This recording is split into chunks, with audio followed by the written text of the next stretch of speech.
Welcome to the J. Scott Outdoors podcast. We are on the river. We're on the Colorado River. We have put in this morning and have been floating.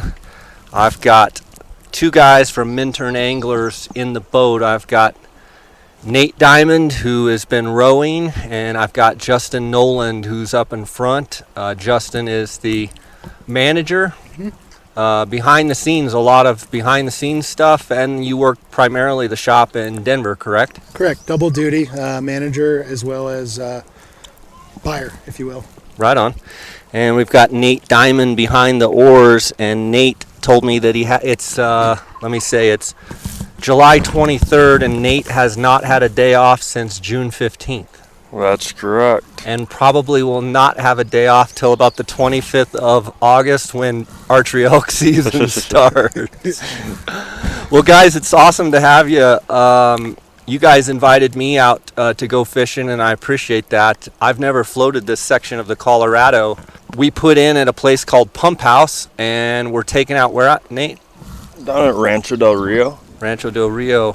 So we started out, Nate had me fishing a hopper dropper and caught a few fish, and Justin was just up there ripping lips with a indicator and a Pat's rubber leg. And now I do have to add, he's been ripping lips of all species of fish. We've got whitefish. I think we've got the full super slam. We've got whitefish, we've got suckers, we've got brown trout, rainbow. I had a rainbow on. Yeah. Pretty awesome.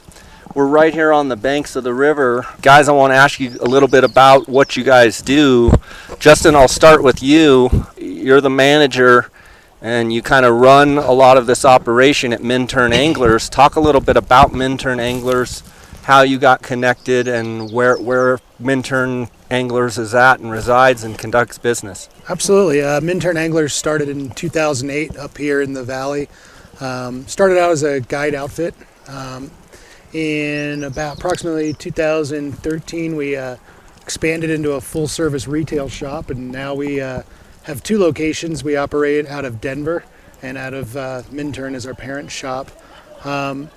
Full-service retail shop at both locations, and we primarily guide on the Eagle and the Colorado River up here in the valley, and we also do full-service guiding down on the South Platte River on the Front Range. If you guys hear some distant yelling and screaming and what have you, we've got some cliffs. We kind of just floated through the main part of the canyon, and we've got some cliff divers over here. We got somewhat of a bikini hatch, but I think they're probably in the sub 50 range, so we definitely are keeping our distance. But every once in a while they'll jump up there and jump off one of those rocks. And Nate, you guys we've been eating lunch here. You've actually spotted a couple rising fish right here, kind of in this back eddy. Yeah, looking at a real good fish that I just saw feed just a minute ago. Brown trout? Yep, it appears to be anyways. Tell us a little about yourself. You also live in Michigan and from Michigan, and you guide out here, and then you also guide back in Ohio. Yeah, so I came out here, I've been here for 4 years. One of our other guides, actually Alex Forsberg, he grew up about 10-15 minutes from me, and the original owner of Minturn Anglers was floating up in Michigan and ran into him one day, and a couple years later I got the call and I headed out and been enjoying every minute of it. And then I May to October I'm usually here, kind of right the end of May. October 1st I head out, then I head to Ohio and guide whitetail deer hunting. So your whitetail deer, we've been talking as we're floating, you guys have some giant deer. Your guiding operation, you've grown up hunting whitetails, but you primarily guide archery whitetail hunters in Ohio, right? Yep. You and a partner or two? Yeah, my cousin and one of our pretty good friends down in the area. Right on.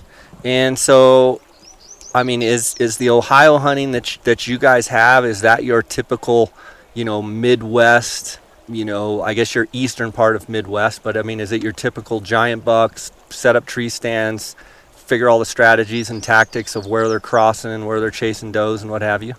Yeah, we're hunting food, big clover plots, cornfields, edges of bean fields, wood lines. Where we're at down there in southern Ohio, it's, I guess you could call it the southernmost part of the Appalachian Mountains. So it is hills, not mountains. There's a lot of agriculture, a lot of farm fields, and there's some big deer. Focus on archery specific, or do you guys also do muzzleloader, or I mean, is it all archery deer hunting? So right now we're just doing archery. We're trying to keep it small, kind of local in the area. Really focus on, our goal is 16 clients a year, and that's kind of our game plan right now. And one day we might venture out and do some late season. Muzzleloaders usually 1st of December in that time frame. So yeah, right now we're sticking with the archery. Primarily all rut hunts, focused around that time period of the rut, or do you also do some velvet hunts in early season? No, we right now this year we're doing 3rd and 4th week of October, and then 1st and 2nd weekend of November. 4 guys a week. Tell me the difference a little bit when you've got that some of that pre-rut action, the 3rd and 4th week of October. Depending on weather and stuff, it can be just as good as right during the peak of the rut, can it? Yeah, you can always. It's always right around that first week, last week of October, 1st week of November. After them bucks really start getting locked down with those does, it can actually be a little tougher. So I would prefer to hunt them pre-rut rather than post-rut. Okay.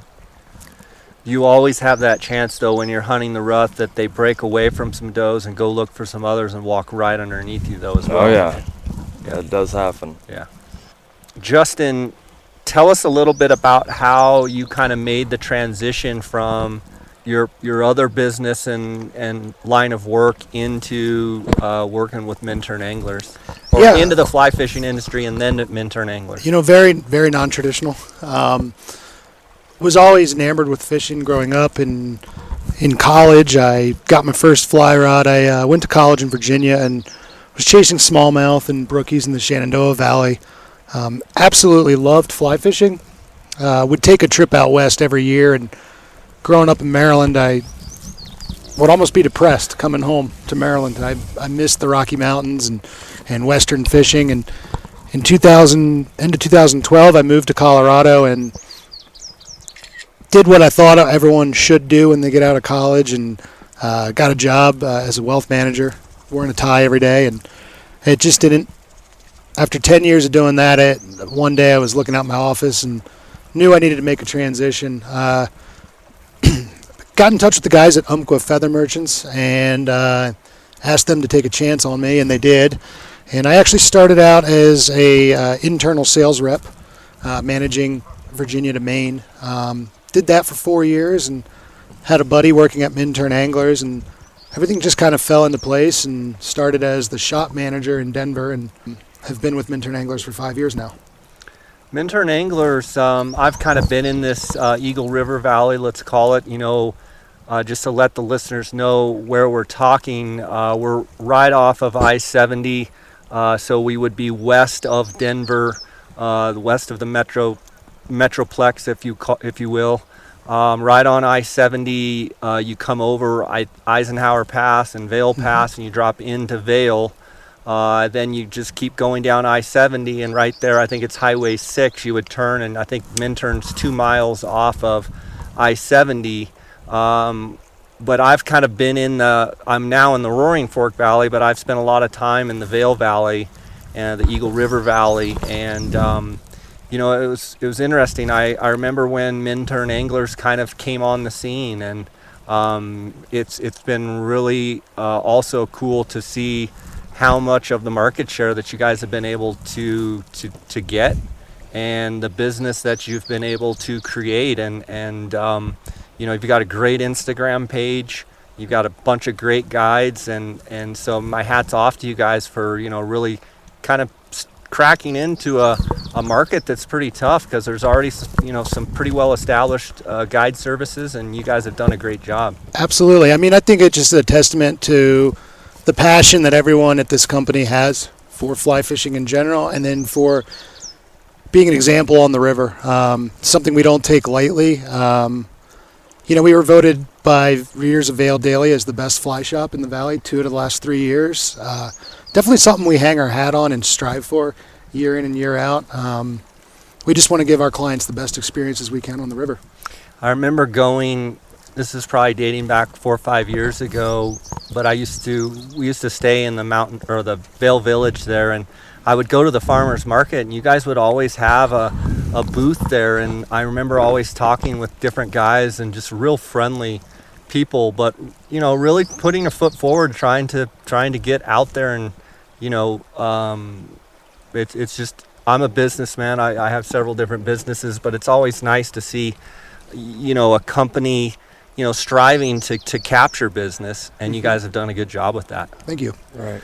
Let's talk a little bit about the waters that you guys fish, Nate. You fish the Eagle and you fish the Colorado and the Fork some. Talk a little bit about the permitting and some of your favorite water that you like to fish. So we're primarily as a float guide on the Eagle in Colorado. On the Colorado, we're going from Pump House down to State Bridge for our permits. On the Eagle, we have it all the way down to that Cerro at duck ponds. I would say my favorite water to guide is in that lower gypsum area. That's kind of where I make my bread and butter in the summer. In the Colorado, I come up here when I can. The fishing's been great. Finally coming down, the bugs are just starting to hatch. That water's just starting to touch 57, 58 degrees on the Eagle. We're starting to see some caddis finally up in the upper runs, and starting to get pretty good. PMD's been coming off noon to 1 o'clock on the Eagle. It's kind of slowed up a little bit. And then on the Colorado, it's just, we're waiting on it to drop a little bit. We're starting to seeing a few PMDs flying around right now. A couple caddis bouncing, we saw this morning. Yeah. It's getting good. Yeah, and as the water comes down, it's amazing to see this year compared to last. I mean, we basically have two polar opposite years. Last year was just extremely dry. I want to say the Eagle was like done floating by the 15th of July. It was just done, I think. At least. Or maybe even sooner. Yeah. And really, the Eagle's just kind of starting floating. I know you guys have been floating some of the lower stretch, but I was looking at the upper stretch, say from, when we're talking upper stretch, we're talking like about from Edwards, down to a place they call Climbing Rock, which is down by Walcott. It's still fast. The pockets haven't really opened up. For dry fly fishing, it's still pretty swift and fast. Yeah, I think when we looked this morning, it was around 1,300. Like I said to you earlier, I really like that 800 to 1,000, and I know you like it even lower. Yeah. Well, part of my liking it lower is you guys kind of pull off when it gets to a certain level. I think that's around 300 or so, just because the Colorado rules of not touching bottom and what have you. Not that the commercial trips have to play to a higher standard that everyone should, but I think you guys just across the board in the valley as a guide business, you kind of have a set threshold and you guys kind of pull off of that. But that's when you kind of take over floating the Colorado and doing a ton of wade trips on the Eagle as well, right? Yeah, absolutely. Like you were talking about last year, we were off the river by 1 every day, and it was tough. Our wade trips, our float trips, everything. Because the water temperature, right? Yeah, water temp, the water level. It was getting, we were probably touching 70 degrees down here on the Colorado for 2 months. Yeah.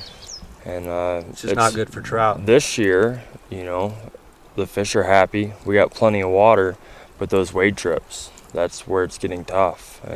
People want to wade sometimes, and we just haven't been able to do them yet, but it's coming into it here real soon that the wade fishing is going to get really good. Right on. And this Colorado River, it's going to shine.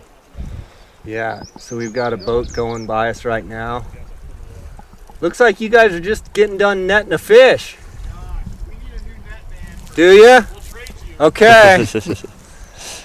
So what should we expect for this afternoon out here on the Colorado? It's probably 1:45 right now, and there's kind of mixed clouds, a lot of blue sky, but there's kind of some bigger clouds kind of around.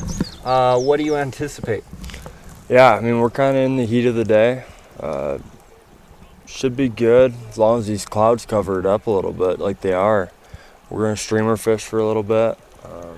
Probably around 4 or 5 o'clock. We should get a little bit of topwater bite, be able to throw some dry flies, maybe some hopper dropper. We're going to run the next section, which is Radium down to Rancho. There's one pretty good rapid in there, and then a lot of slow water where we'll be able to do a lot of different techniques and try some different stuff. That's one thing I've seen today is, I mean, we've caught fish virtually on, we haven't thrown like small micro dries and small caddis and PMDs yet, but we've caught fish on pretty much everything we've thrown, different rigs and setups. And as you can probably hear in the background, it's also a great river for recreation for just pleasure boaters and rafters and what have you. But it's just a beautiful setting. We've just kind of floated through the canyon stretch. Sounds like we've got another little canyon stretch to go through. To me, it looks like hopper water, but Nate tells me that maybe in 3 weeks. Yeah, we're a little early for hoppers. He's telling me that the hoppers spend a lot of time up high, and then they end up later in the season here. They'll migrate more down by the river. So he's saying kind of mid-August type weather. And then is it pretty? I mean, probably not during the heat of the day, but Yeah, your mornings and your evenings can be pretty good. Pretty good. Yeah. Right on. Well, guys, we'll probably do some fishing. We might try and record some on the run, but I appreciate you guys listening. I appreciate you guys inviting me out. This has been a blast so far. And I've seen some other Minturn guides going by. Seems like everybody's catching fish and having a good time. Absolutely. Thanks for coming. Yeah, let's do it. Let's finish lunch and make a plan, huh? Yeah, let's go tear them up. Okay. Let's do it. Streamers. And Nate, we've gone with several different colors of streamers here, and we've got pretty much bright sunshine. My question for you is, for the listeners out there wanting to learn streamer fishing, when you have bright sunny days, typically what color streamers do you kind of go with? As you see, they're really attacking the yellow, the whites we're throwing. It seems like those brighter colors always work brighter on them brighter days, and I think that goes as far as water clarity too. When that water's darker, I'm throwing darker flies. Water's light and clear, or just like this on a sunny day, I'm throwing brighter colored flies, and I feel like it attracts them more. I've got a question about, I notice you're running your own leaders, and you tie your own leaders. Why is a leader, well, I'm fishing a sink tip. In your opinion, streamer fishing, do you think a sink tip is better than a floating line, or do you think it matters? Talk to me a little bit about floating line versus sink tip. Yeah, so on that, I believe depends on your water depth. I think a fish that's within, 5 to 8 feet of water, you don't necessarily need a sink tip. But I also believe that, fishing these deeper canyons like we're in today, that fly getting down quicker, more in their face, it's going to attract them better instead of having them to have to come up 6 feet to eat that fly. And with that leader, I build my own. I taper them out a little quicker. Store-bought leaders, they work great. They have their purpose, especially for dry fly fishing top water. But just like with that sink tip, I want that fly to get down as quick as possible. So I'm tapering my leaders out quicker so that big belly section in that line isn't so fat and holding that fly up in the water column. We're fishing in bright sunshine right now, but obviously if you were fishing early morning or later evening, is there anything that you would be doing different, or any type of strip or strategy in an early morning or late evening strategy fishing streamers rather than bright sunshine? That more or less the water conditions, as far as the water being slower or quick riffles, and these big slow recirculators like some of the stuff we fished today. I like to strip them flies slow and real long strips, and then pause, long strips, pause, and then quicker, faster riffles. I want it moving. Number one, I don't want to lose my fly on the bottom, so I'm going to keep that moving the entire time off the bank. I noticed a couple times today we threw streamers, both Justin and I, up into the brush and get them kind of snagged up. When you first make your initial cast and it hangs up, do you give it a yank? What do you do? Do you strip it with your hand, or do you yank the rod tip to try and like get it out of that brush that's a foot off the shore into the water? How do you handle that when you throw it a little long? The first thing I do is try to pull it off slow. I don't want too much slack out there in the boat to get 10 yards down below it to where the person rowing can't stop and get that fly and retrieve it so that we lose it. But I want to pull it off slow to try and drop it into my spot that I wanted to hit originally. Earlier today, we were fishing an indicator, and we had multiple nymphs on. And I noticed you run your weights a little bit different than the old traditional way of, running your weights up high and having all the flies down low. I noticed you were running some weights kind of between flies and such. What's your reasoning on your weight distribution, where, the different places you're putting weights, and why do you do that? So that weight, if we put it all in one spot, that creates one pivot point. If we put it in several spots, if we have 2, 3, 4 weights on there, I could create 4 different pivot points if I spread them a couple inches apart. So then, if I have a bad mend or just have a little bit of drag on that fly, those different pivot points of that weight holding up that line is going to make that drift look more presentable to the fish. So in that case, are you saying that those fish are right on the bottom? What about if fish get suspended? Will you change your weight up in that situation, or will you just change your indicator depth by moving the indicator down so it's shorter? So I usually change my weight based on the water speed also. If we're fishing real shallow water where my flies are going to be down anyways, I'm not going to run a bunch of weight. I usually try to stick to fishing certain water types throughout the day so that I don't have to change a bunch and I spend more time fishing. With that bobber, the indicator, I will run a lot deeper sometimes on these bigger pools, run a little bit of weight, but I usually don't change my weight a bunch. They're still going to sink just as fast. It's all about getting that good mending. Let's talk a little bit about dry fly fishing. We did a little dry dropper, and we might not see much dry fly fishing, but you like to dry fly fish. What would you say some mistakes that people make when dry fly fishing, either wading or floating? Is there anything that jumps out at you that you see commonly, whether it be drift or setup, or presentation with dry fly fishing that would, you could give some tips on what you see people doing that you would say don't do and try it like this? One of the biggest mistakes I see people do is they don't see a fish eat right away that they think should. They put it 2 foot up in front of his nose. They got the perfect cast. That fish doesn't eat, and they yank it right back up out of the water, put a big pop on the water, make a big ripple, and then they put that fish down. A lot of times that fish might be on a cycle where he's feeding. You can almost time fish if there's a lot of bugs. You could time them to every 3 seconds. They come up and eat a bug again. And instead of pulling that cast up right away and popping that line right in front of his face or right behind him and spooking him, just letting that swing by him, lifting again, and putting out another presentation.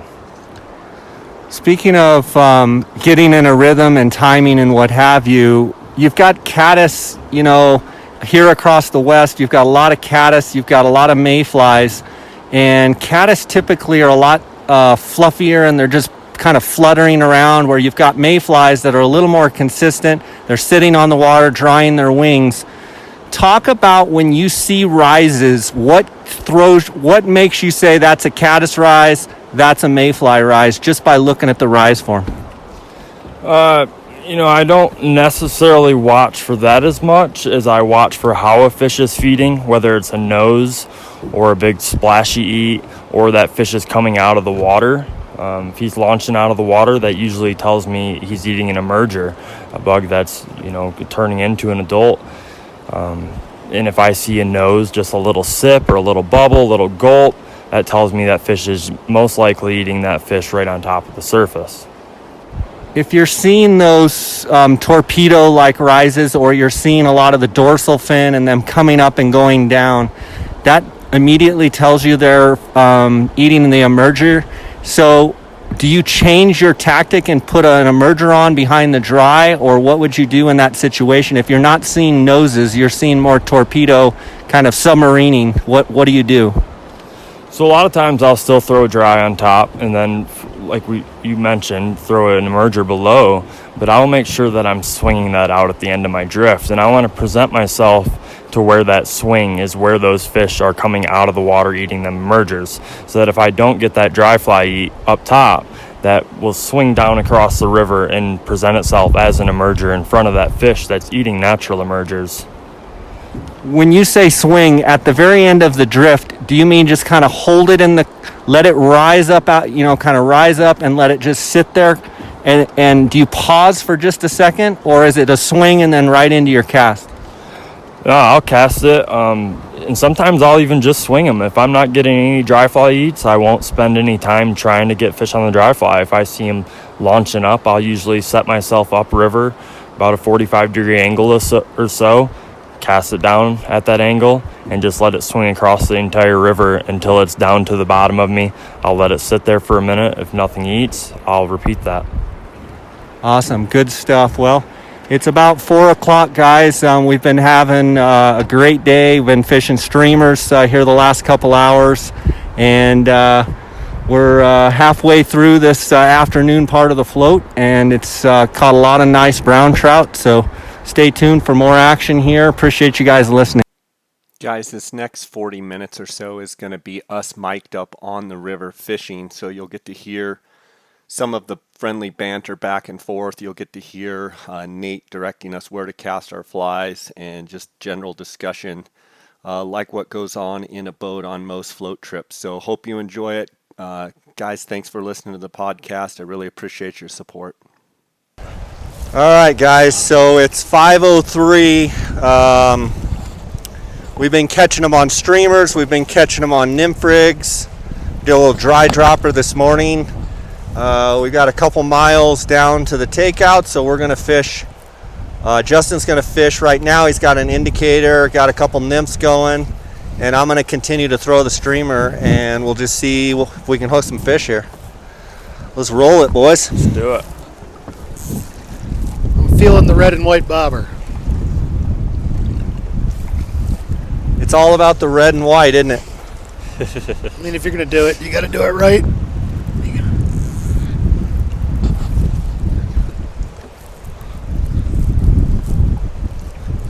Hey, do you find that like late in the day like this, do you expect the fish to be doing anything differently than they've done all day? Are they staging in a different spot, or? I believe as we get closer to dark, they're going to be moving up closer to the banks and into the shallows as our bugs start coming out more. Are you expecting what, a caddis hatch, or what are you expecting? Yes, tonight we should see some caddis. Okay. And which means also for this streamer, potentially that moves them into the shallows. They'll also be looking for a streamer, right? Absolutely. They're looking for food.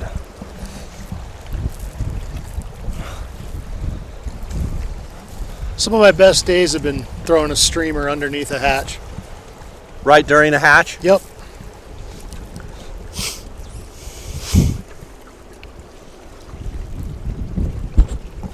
Hit him.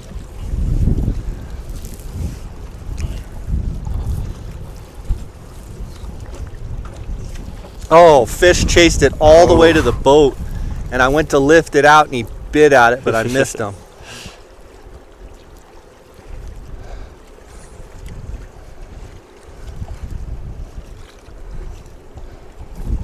There he is. Oh, there's a snipper flashing at me.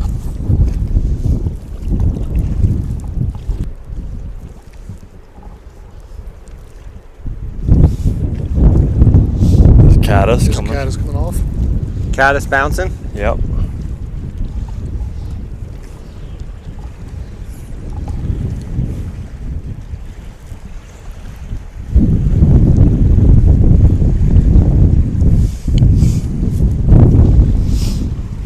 Some caddis coming off.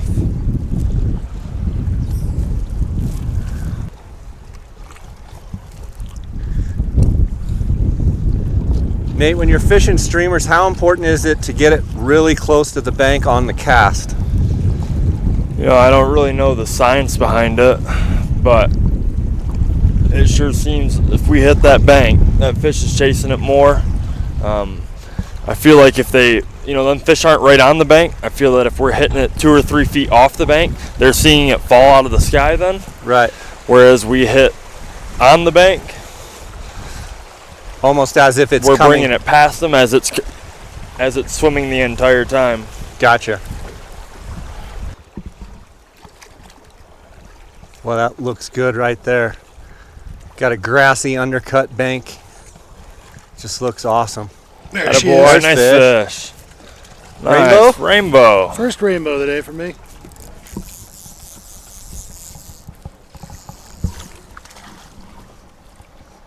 Nice work, Justin. Nice, good job, buddy. On the rubber legs.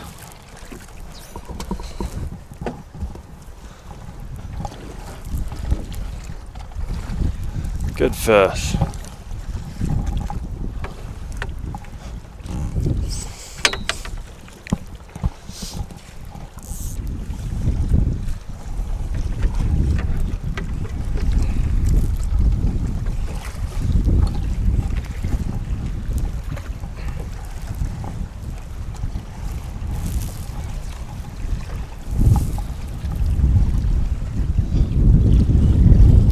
First one on the pads for me today. Let that get deep and kind of swing a little bit. Mm-hmm. Real slow right here. Okay. Oh, bottom. Bottom, Yeah. When it hit, I thought it was a fish the way it, right? but it was the current kind of bouncing it.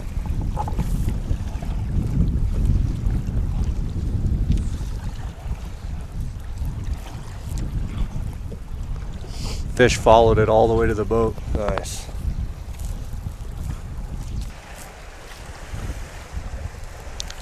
Once we drop through this, I'm gonna head right. Okay.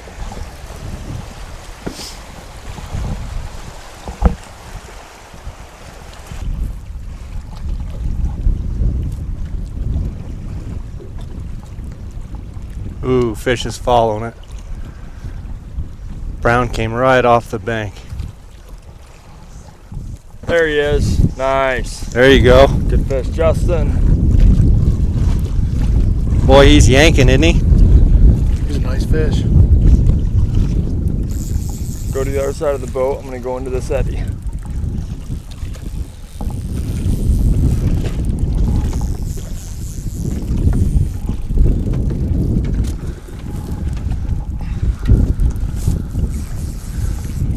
Good job, buddy. That was a sweet take. Looks like he might have hit the stonefly again.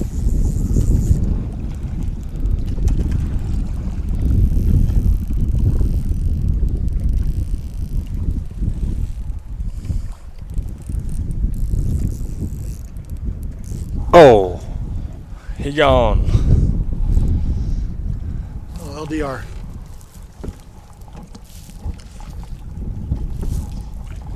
It's real weedy in there.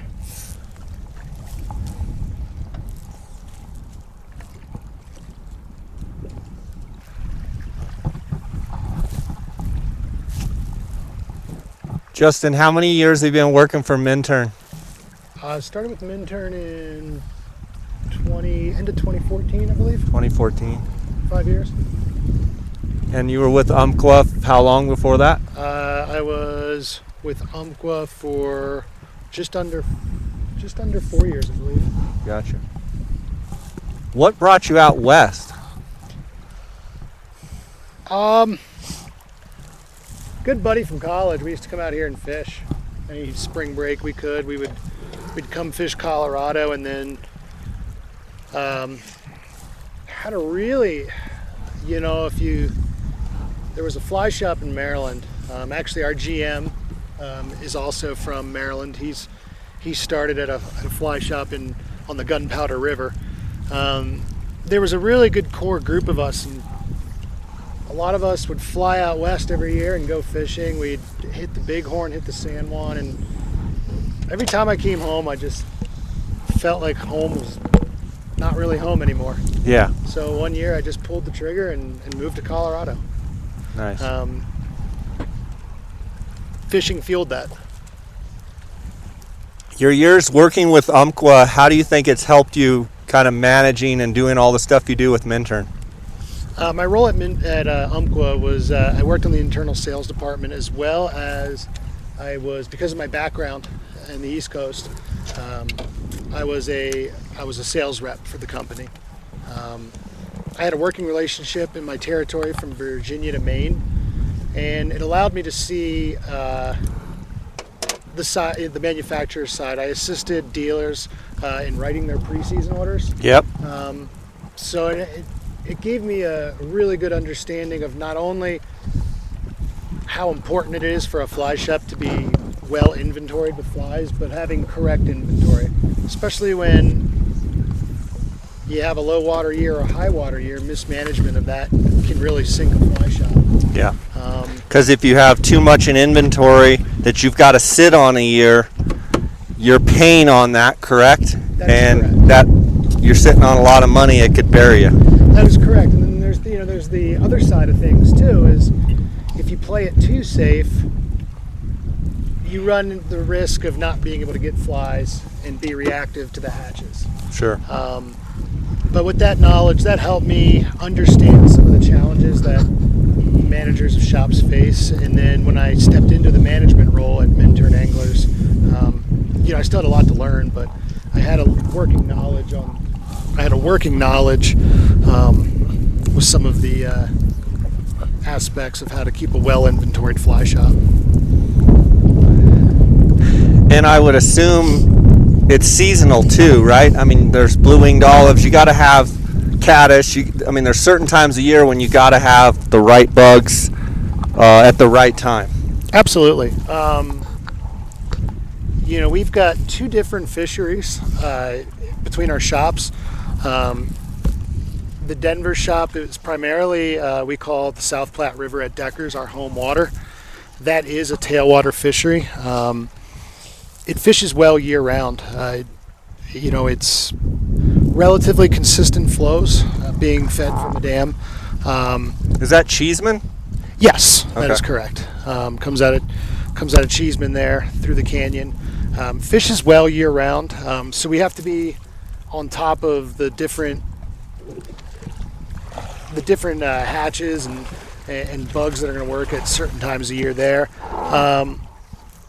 Being in Colorado, we are fortunate to be able to fish year round. Right. But yeah, we'll start really ramping up inventory here in the spring, start getting in the summer bugs, try to be ahead of it usually by 60 days. Come wintertime, it's a whole different ball game. 6X tippet, size 22 flies, a lot of midges under an indicator. Yeah. Talk about, I've got a question for Nate, and then I'll have you thinking about your answer. Justin, on years like last year where you have a dry year, fishing in June, and then it's pretty much, it started getting tougher because of the temperatures, and most of it's wade fishing and what have you. You, Nate, as a guide trying to plan your year, and you got to make your hay while the sun's shining. And then you've got a wet year like this where pretty much the month of June has been a lot slower than normal. How does that affect you on a day-to-day basis, being a guide and relying on a lot of that time frame for your income?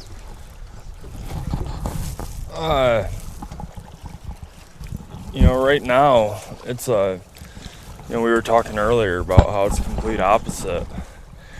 Last year, with that low water, we had to be off the water by 1. It was tough.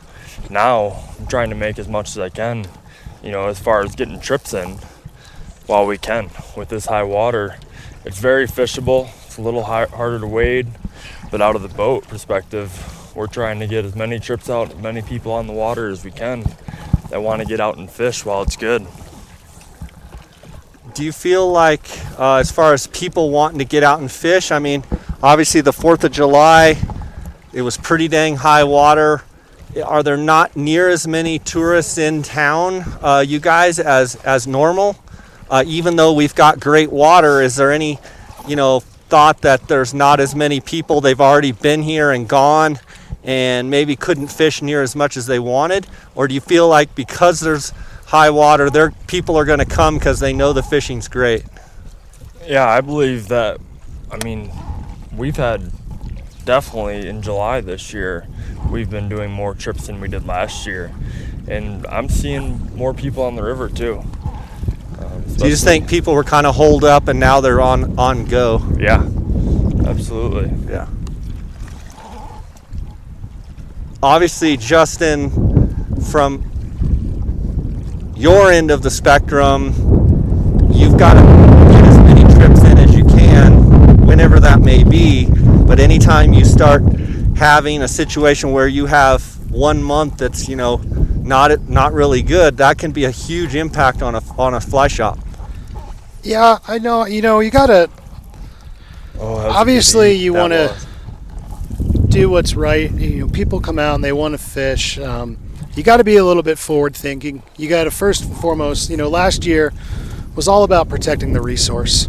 You don't want to be, as much as we wanted to be out here fishing all day, we had to do what was right for the fish. When temperatures start with low water and temperatures creeping up in the high 60s, low 70s, we want to be here year in and year out. We've got a fantastic resource right here. We don't want to harm that. Right. So last year was kind of managing expectations. It was a phenomenal fishing year. We were just out very early. Right. This year with the high water, you almost have to turn gears and then start thinking about, in the early days of the summer and spring runoff, client safety at the forefront there. With all that said, you're just adapting. There's still great fishing to be had. It just may not be what may just not be what the clients envisioned. We may not be standing in the middle of a river because they were high, but there's still great fishing to be had. And I think we had one of our, down on the Front Range alone, I think we've been running on average 800 to 900 CFS. We're finally dropping. I believe we're in the 500s now, but even with the high water, it was fishing really well. Yeah.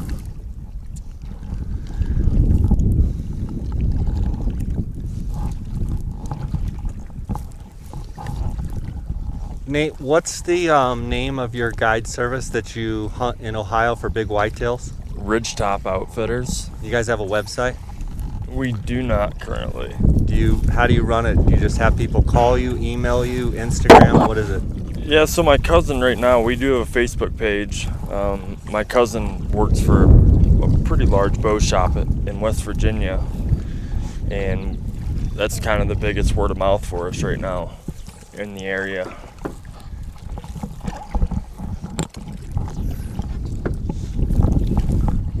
As far as getting clients?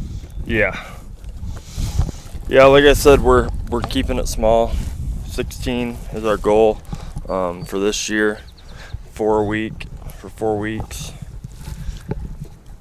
How does that work? As far as kind of walk through, is it a 5-day hunt, a 7-day hunt? Walk through how that, a day in the life of that hunt goes. So we're doing 6-day hunts. Okay. We do not offer lodging, but we are doing a 6-day hunt. Lodging relatively easy nearby? Yeah, there's some. Oh, you see that flasher? Look at him. I pulled it out. Pulled it right out. He hit it 2 different times. There is lodging nearby. Some hotels, motels. Where's the closest airport to fly into? Charleston, West Virginia. It's about an hour. Okay. And then Columbus, which is a little larger airport, it's about 2.5 hours north. What can guys expect as far as, numbers of deer they see a day? I'm sure it varies, but, what's kind of a general rule of thumb? Yeah, it all varies. Usually seeing anywhere from, on a hunt, if they're sitting the whole day, it's obviously going to change a little bit. If they're hunting in the morning, coming in for lunch, hunting in the evening, I would say 10 to 30 deer on a hunt. Do you encourage guys to sit all day, or does it just depend on conditions? And if so, what are those conditions? So once we come into the rut and those bucks are really chasing, I would always encourage someone to sit as long as possible. Me personally, I killed my deer last year at 1:30 in the afternoon. It could happen at any time, any given circumstance. Once you come into that pre-rut stage, those deer are searching and they're going to stay on their toes until they find that hot doe that they're looking for. What kind of quality bucks have you guys seen in years past in your area?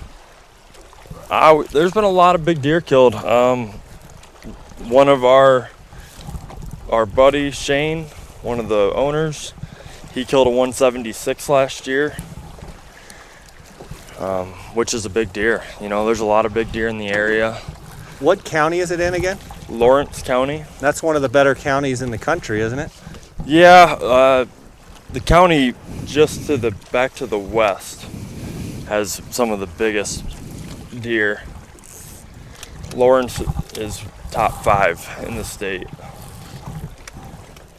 How did you run across that area? That's where my family's all from. Gotcha.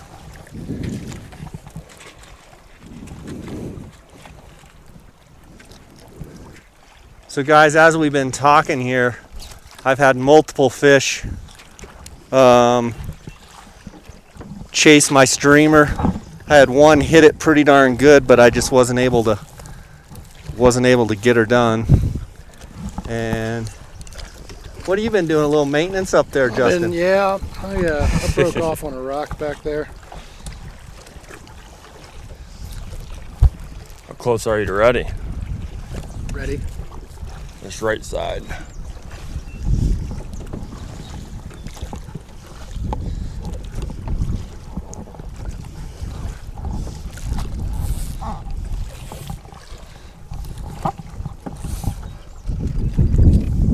Right on that seam. Yep. Cast up again, Justin. About 5 more foot. That worked. I noticed today we've done actually quite a bit of fishing in the middle of the river. Talk about like where two currents come together, where they create these seam lines. Why that's important that people kind of focus on those areas. Yeah, especially in this higher water.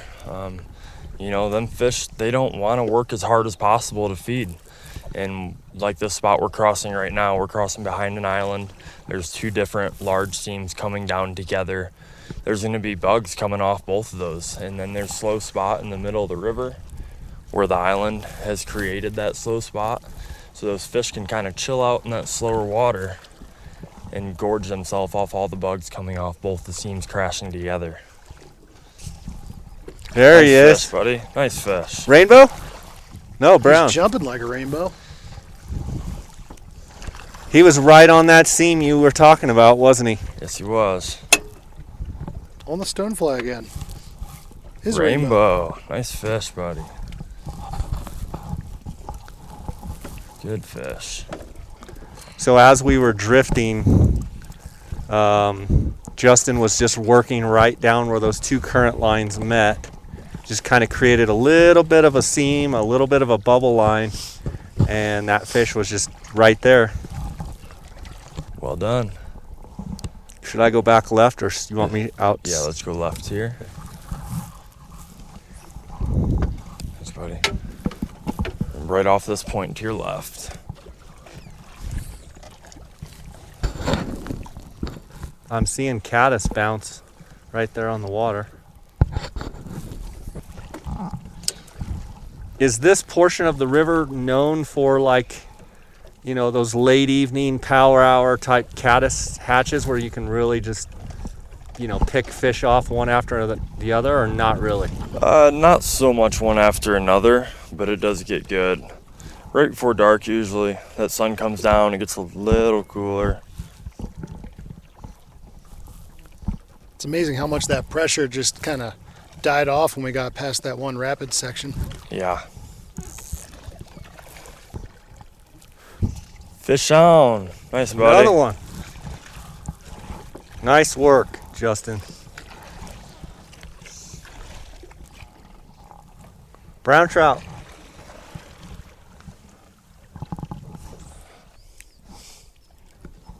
Got pretty quiet, didn't it?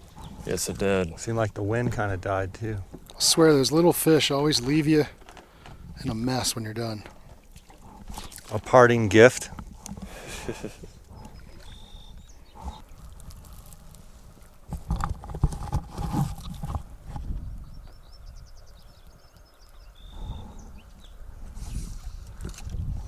So Nate, you also do a fair bit of steelheading back home. Yeah. What other types of fishing do you do? Pretty much all your freshwater species. In the fall, we'll start out fishing salmon, kings, cohos. On Lake Michigan? Yep, tributaries that flow into Lake Michigan. And then as we get into October, usually about the first week, our first steelhead start showing up. And we'll start swinging flies for them on the Manistee River in Pere Marquette. And then as winter comes and we start getting ice, we start ice fishing for walleyes out on the Saginaw Bay and Lake Huron. How far is that from your house?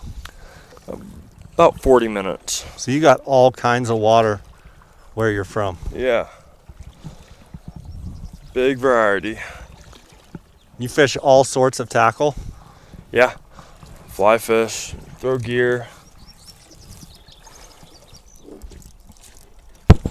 We'll troll for them on the big lakes, running downriggers and dipsies. And Do you have any muskie in that country?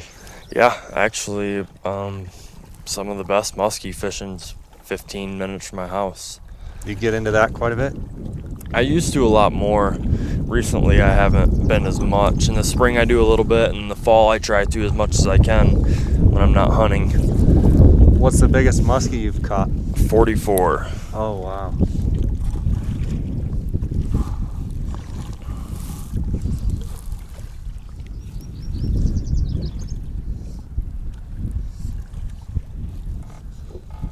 Inches, not pounds. Even though it was... They're amazing fish, huh? Yeah, they are. When it's good, it's good. You know, the aggressive boat side eat, that's kind of what we chase them for. I see on TV when they get close to the boat and they're following it, they do like a figure eight. Yep. Is that legitimate? Yeah, absolutely. I can think of 2 fish that I've caught on the figure eight on a fly right at the boat. I probably had 2 foot of line outside my eyes. Really? It's a real subtle eat, right? Yeah, it's subtle. They hammer it, right? They hammer it. Over there on that bank, that's caddis that I'm seeing bouncing around every once in a while, right? Yep. There's a couple starting to come off.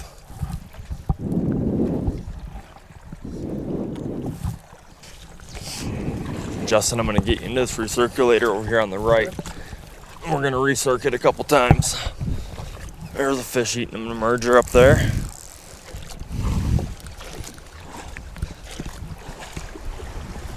See if we can find us a nose in here.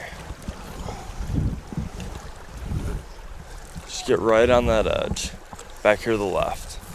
Where the water's just barely moving downstream here. Right about this line right here.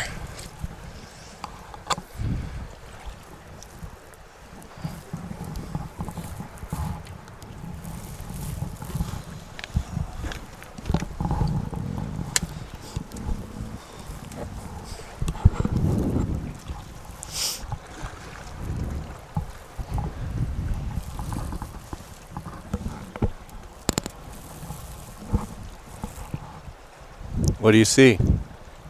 Just watching for bugs.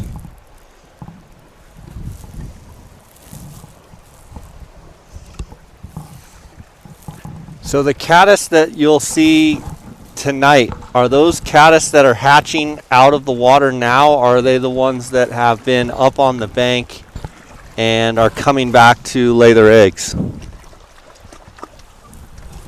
What we see coming out of the trees, and these ones touching the waters, are the ones that have already been hatched and are coming back out to lay their eggs. And they'll start bouncing off the water tonight, laying their eggs. And then do they just die pretty much then? Yep. You know, you'll have some return if they don't ever really come off, touch the water, maybe for another night. So the caddis that we see in the trees, they will stay, they'll hatch yesterday, they'll stay in the trees, and it's a one-day deal, or is it a couple day, or how does it work? I'm on the caddis, I think usually like 24 to 48 hours, I believe.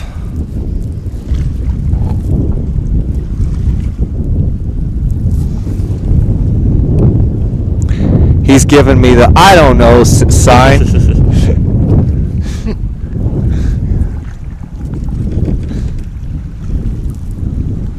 I don't know the exact time limit on them. But it's not like a week, it's a couple days. Correct, yes. Good eye. Almost like they followed it and it's about to get out of the water, and then they kill it. Yeah, exactly. Do you guys fish Gore Creek at all? Yeah, I occasionally fish it. I don't guide it. We do have some guides that do guide it and know it very well. You ever fish Gore Creek, Justin? Yeah. Awesome 3-weight water.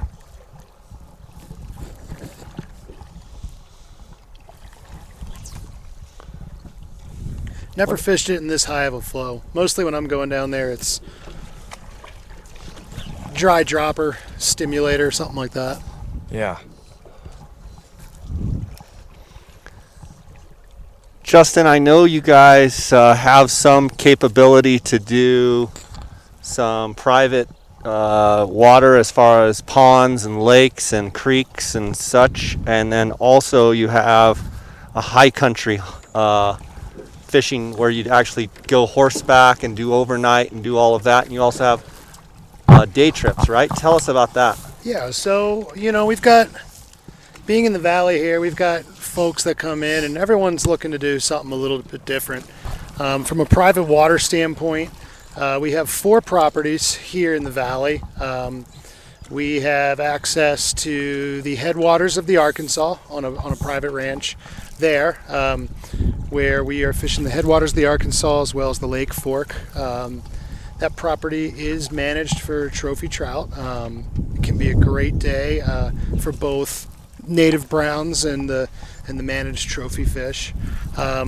We have some stillwater options. Great family option.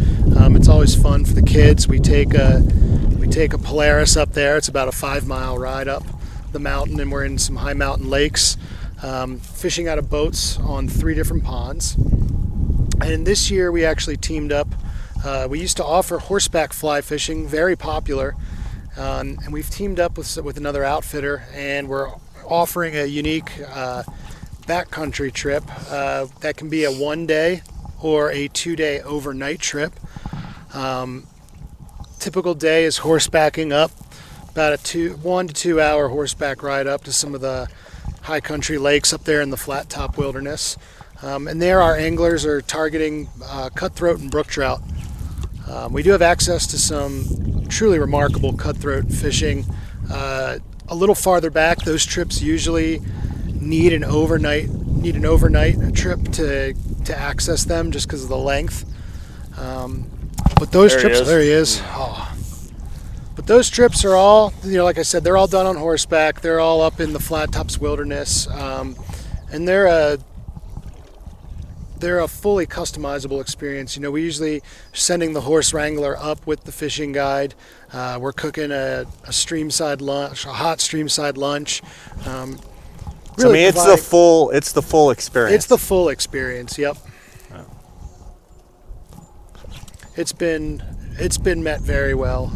All of our clients that go on that have said it's been the true Western experience they've looked for, and looking forward to do it next year. We're also fortunate to have private water as well down in the Front Range. That we have the Boxwood Gulch. It's gained some notoriety amongst the Front Range fishermen, and we're probably doing about 3 trips a week down at Boxwood Gulch.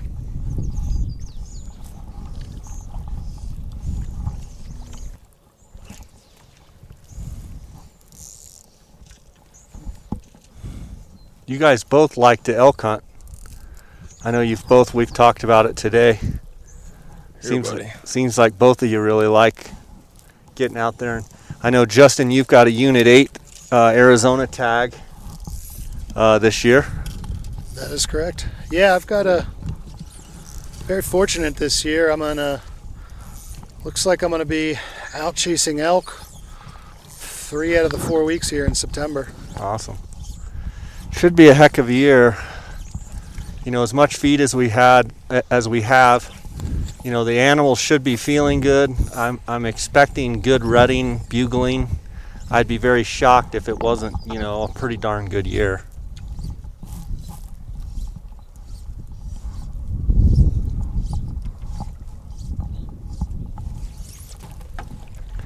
Guys, I want to take a quick second to thank the sponsors of my podcast. I want to thank, first and foremost, GoHunt.com. Remind you that right now there is a 30-day trial, free trial going on. All you have to do is go to GoHunt.com/JScott and follow the prompts. You can sign up for the Go Hunt Insider. That's going to give you full access to the Insider, so you're going to be able to look at all the draw odds, harvest statistics for all the states, all the different animals. You're going to be able to read the strategy articles for the past several years on the different units and states, and get an idea on the value that the Go Hunt Insider brings. I also want to thank the Go Hunt Gear Shop. Cody Nelson and his crew. Cody's the optics manager there at the GoHunt.com Gear Shop, and if you have any optical needs at all, you can give him a call at 702-847-8747. He's extension 2. He hasn't quite worked his way up to extension 1 yet. You can also send him an email at optics@gohunt.com. If you have any glassing needs at all, optics, tripods, if you just want to talk glassing, talk spotting scopes, rifle scopes, give Cody a ring, tell him I sent you. Also, don't forget to ask to be entered into the drawing. It's a $1,000 gift card for the month of July. All you have to do is purchase something from the gear shop, either by phone or off the website, and enter the code JScott19. You're going to be entered into that $1,000 drawing.